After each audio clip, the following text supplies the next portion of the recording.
नमस्कार दोस्तों, मैं सुनील गिल्डियाल आज अपने गढ़ जागती चैनल के माध्यम से एक ऐसे मुद्दे पे बात करने वाला हूँ जो कि आपसे हमसे अनछुआ तो नहीं है, पर हम लोग इसमें बात करने में कतराते हैं।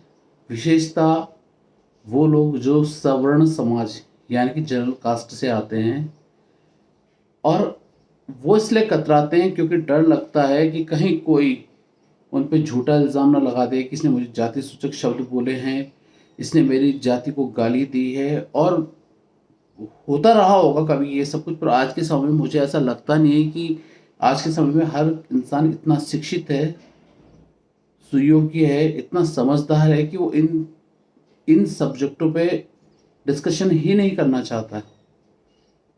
आरक्षण बहुत बड़ा वर्ड है, कई लोगों ने, बहुत बड़े बड़े ज्ञानियों ने इस पर अपनी राय दी है, और मुझे ऐसा लगा कि शायद मुझे भी थोड़ी बहुत बात करनी चाहिए।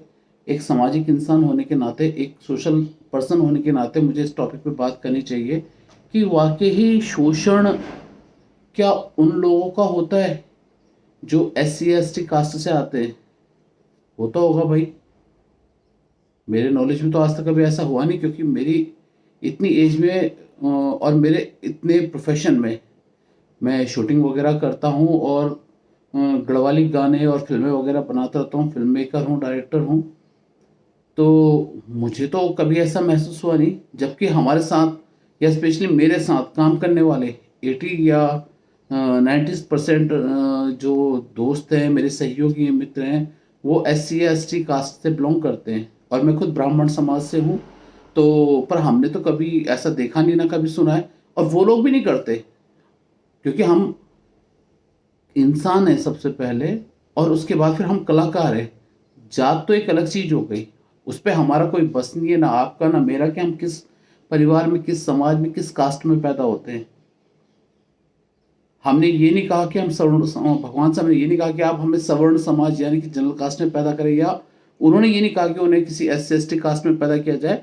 तो जब भगवान ने इसमें कोई बाउंडेशन नहीं रखी, तो हम भी इन चीज़ों को नहीं मानते। पर अभी मैं आज एक इंटरव्यू देख रहा था, और मैंने पढ़ा भी वो इंटरव्यू, मैं आप लोगों के सामने बताता हूँ। जो लोग बड़ा दम भरते हैं आरक्षण का, जाति का, और जाति पे मैं एक बात और बोलना चाहूँगा। ठीक है, आप कोटा रखिए, SC कास्ट पे कोटा रखिए, और बिल्कुल रखिए, उनको आप आगे बढ़ाइए, पर वो लोग शिक्षित उतने हों, वो उतने सुयोग्य हों, ताकि वो उस फर्ज को, उस पोस्ट को संभाल सकें। वो किसी भी कास्ट का हो, पहले तो आरक्षण होना ही नहीं चाहिए, किसी के लिए भी नहीं होना चाहिए। जो टैलेंटेड है वो आगे जाए। आप डॉक्टर बन गए और आपका नॉलेज नहीं है उतना, या आपको ज्ञान नहीं है, आपका प्रैक्टिकली नहीं है उतना, या आप एजुकेशन आपकी उतनी अच्छी नहीं है, आप 30% 35%, 30 में तो खैर फेल होता है, 35% 40% अगर आप पास होते हैं, और उसके बाद आप डॉक्टर बनते हैं और आप किसी का ऑपरेशन करते हैं। एक बात और कहूँगा मैं कि अगर कोई कास्ट को लेके बहुत ज़्यादा प्रभाव बनाता है, तो भाई आप किसी SC ST से, जो कि 3rd डिवीजन से या आरक्षण के बलबूते पर डॉक्टर बनाए, उससे इलाज क्यों नहीं कराते? फिर ये आप अच्छे से अच्छा फिजिशियन, सर्जन क्यों ढूंढते हैं? फिर आप नहीं देखते किस कास्ट का 2-3 जगह मैंने देखा है कि सिर्फ 2-3 जगह ही कास्ट को लेके भेदभाव नहीं होता है, बाकी तो लगभग सब जगह होता है। और भेदभाव करने वाले अक्सर, जो मेरे नॉलेज में आया है, मैं इसलिए नहीं कि मैं सवर्ण हूँ, अक्सर वो लोग करते हैं जिन्हें अपनी राजनीति करनी होती है। दारू के ठेके में कभी आपको जातिवाद नहीं मिलेगा, ना कोई बोलेगा ये छोटी जात का है, ये बड़ी जात का है। दारू के ठेके में सब भाई बन जाते हैं, दारू पीते हुए सब भाई बन जाते हैं, तू मेरा भाई है कह के गले लगाते हैं। ब्लड बैंक में अगर आपको ब्लड की जरूरत है, तो आप ये नहीं देखेंगे कि ये सवर्ण का ब्लड है या SC ST का ब्लड है। सही कह रहा हूं ना मैं? आप मंदिर की लाइन में नहीं देखेंगे कि SC ST ये क्या है।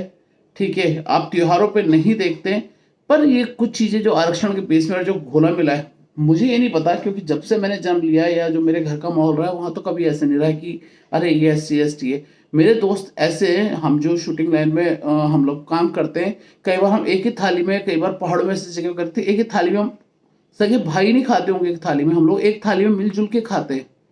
और अगर आपको यकीन नहीं, तो मेरे साथ जो लोग काम करते हैं वो बता सकते हैं इस बारे में, आप उनसे पूछ सकते हैं। बहुत अच्छे अच्छे, बहुत अच्छे, मतलब वो लोग भी नहीं करते और हम भी नहीं करते। हम बोले तो मैं और मेरी फैमिली, और वो बोले तो वो और उनकी फैमिली, हम एक दूसरे के सुख दुख में हमेशा शामिल होते हैं। पर कुछ लोग जो अपनी राजनीति चमकाने के लिए इस हद तक गिर चुके हैं, कुछ लोग कि जो आरक्षण का इसलिए जिक्र करते हैं ताकि उनको नौकरी मिल जाए, सरकारी नौकरी। अरे नाश मारोगे क्या देश का? वो किसी भी कास्ट का है, चाहे वो जनरल है चाहे SC ST, जो काबिल है उसको आप जॉब दें, उसको आप आगे बढ़ाएं, उसको आप सपोर्ट करें। आप निकम्मों की फौज भर्ती करके क्या करोगे?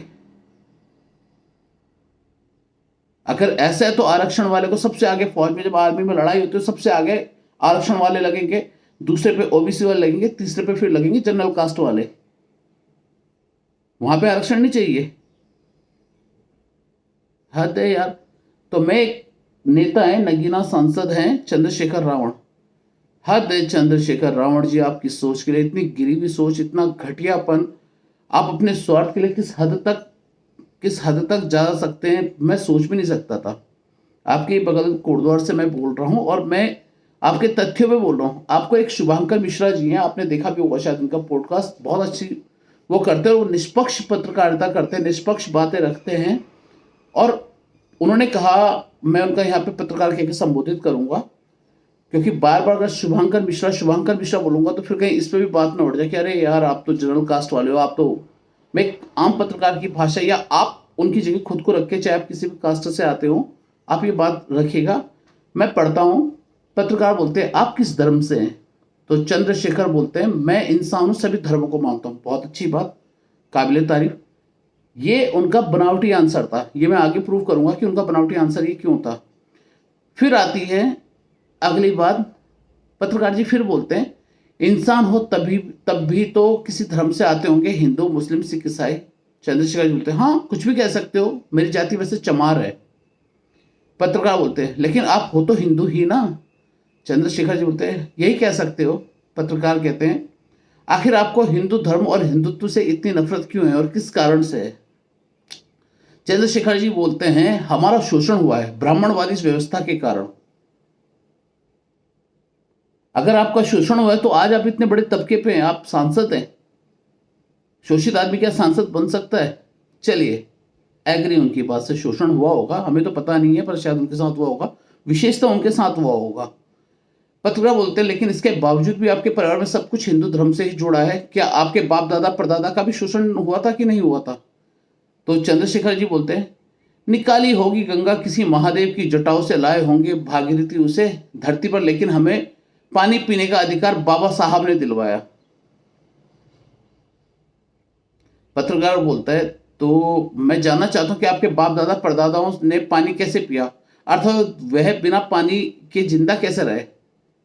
तो चंद्रशेखर जी के पास उसका कोई जवाब नहीं था। बात को टालते हुए आगे बोलते चलिए अगला सवाल पूछिए। पत्रकार जी हल्का सा मुस्कुराया और फिर बोलते हैं लेकिन असली सवाल तो यही है ना जो मैं आपसे काफी दिनों से करना चाह रहा था। चंद्रशेखर जी ने कहा क्या ये कहलवाना चाहते हो कि मेरे पास इसका कोई जवाब नहीं है? पत्रकार जी ने कहा तो मैं तो यही समझ रहा हूं कि आप पे जवाब नहीं है, नहीं तो आप जवाब देते। चंद्रशेखर जी बोलते हैं चलो जो आप समझो वही ठीक है। बातें तर्क पे होनी चाहिए, बेतर्की बातों को कोई सर पैर नहीं होता। आज की जनता इतनी पागल नहीं है कि जो कुछ लोग हैं, नहीं तो आज के समय में सब पढ़े लिखे हैं, चाहे वो किसी भी धर्म से आते हो, किसी भी जाति से आते हो। पत्रकार जी का अगला सवाल है आपके पिता का नाम गोवर्धन है जो वृंदावन का एक प्रसिद्ध पर्वत और सनातन हिंदू धर्म से जिसका गहरा संबंध है। चंद्रशेखर जी का जवाब हाँ बिल्कुल। पत्रकार आपकी माता का नाम कमलेश देवी है जिसका मतलब होता है कमल पर विराजमान देवी, कमल पर विराजमान देवी। चंद्रशेखर जी का फिर जवाब हाँ बिल्कुल। पत्रकार जी फिर बोलते हैं जहां तक मुझे जानकारी है आपकी पत्नी का नाम भी वंदना है जिसका मतलब होता है आराधना पूजा और भगवान का वंदन। चंद्रशेखर जी का फिर जवाब हाँ ये भी ठीक है। पत्रकार जी आप जिसको आदर्श मानकर अपने चेहरे पर मूछ रखकर ताव देते हैं, नाम भी उन्हीं का इस्तेमाल कर रहे हैं, जबकि आपके किसी डॉक्यूमेंट में आजाद नहीं लिखा है। वह शहीद अमर बलिदानी चंद्रशेखर आजाद भी ब्राह्मण समाज से आते हैं। चंद्रशेखर जी फिर या तो आपके विचारों में विरोधाभास है और या आपकी नीति और नियत में खोट के साथ साथ साजिश और षड्यंत्र भी जुड़ा हुआ है। चंद्रशेखर जी बोलते हैं सौ बात की एक बात, मुझे राजनीति करनी है। कहते हैं चोर की दाढ़ी में तिनका, इनके तो पूरे शरीर में ही तिनके तिनके हैं। ये मैं अपनी तरफ से कोट कर रहा हूं। पत्रकार जी कहते हैं, मैं देख रहा हूं आपके चेहरे पर पसीना आ गया और आप चाहे तो अगला सवाल से पहले पानी पी सकते हैं। चंद्रशेखर, नहीं नहीं, कभी फिर मिलेंगे, अभी मुझे जाना है। पत्रकार, ऐसा क्यों भला, क्या मैं आपका शोषण कर रहा हूं? चंद्रशेखर, बस अब मैं क्या कहूं, आप खुद समझदार हैं तो आप भी ब्राह्मण ही। ये यहां सोच भरी हुई नहीं है, ये यहां और यहां सोच भरी हुई है। इनको भी पता है कि शोषण नहीं होता है और आज के समय में तो बिल्कुल भी नहीं होता है, पर इनको कोट करना है।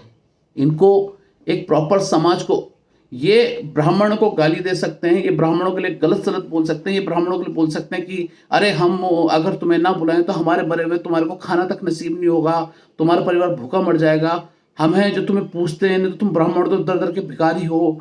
ठीक है, जैसा कि आप भी काफी पढ़ चुके होंगे कि एक गरीब ब्राह्मणता वाले तथ्य बहुत, जनरल कास्ट में सिर्फ ब्राह्मण नहीं आते, ठाकुर भी आते हैं, वैश्य भी आते हैं। और किस बात का जातिवाद? आप योग्य हैं, स्वतंत्रता है, आप एक सांसद हैं और उसके बावजूद आपकी सोचिए, जब आप पे जवाब नहीं रहा तो आप बोलते हैं कि मुझे जाना है, मेरे को देर हो रही है। इसका तो सीधा सा मतलब ये ना कि आप अपने क्षेत्र की जनता को भरमा के उनके दिमाग में ये कीड़ा डाल रहे हैं कि आरक्षण होना चाहिए, हमारा शोषण हुआ है, हमारे को ब्राह्मणों ने शोषित किया है। ब्राह्मणों ने सिर्फ एक चीज की है, उन्होंने ज्ञान दिया है, शिक्षा दी है। ठाकुरों ने पूरे देश की रक्षा करने के लिए सबसे आगे बढ़ चढ़कर हिस्सा लिया। उनके साथ साथ ब्राह्मणों ने, आप देख सकते हैं इतिहास में बहुत से ब्राह्मण थे जिन्होंने स्वतंत्रता सेनानी का वो काम किया है कि जो और किसी ने नहीं किया है। मंगल पांडे ब्राह्मण थे, रानी लक्ष्मीबाई ब्राह्मण थी, और आप कोट कर रहे हैं किसी कास्ट को, या आप बोल रहे हो कि ये आरक्षण होना चाहिए, इन्होंने हमारा शोषण किया है। कोई किसी का शोषण नहीं करता है, शोषण करते हैं आप जैसे लोग, उनकी मानसिकता का, उनकी सोच का, उनकी भावनाओं का। तो चंद्रशेखर रावण जी, गलत आप हैं, आपकी सोच है, कोई जाति नहीं।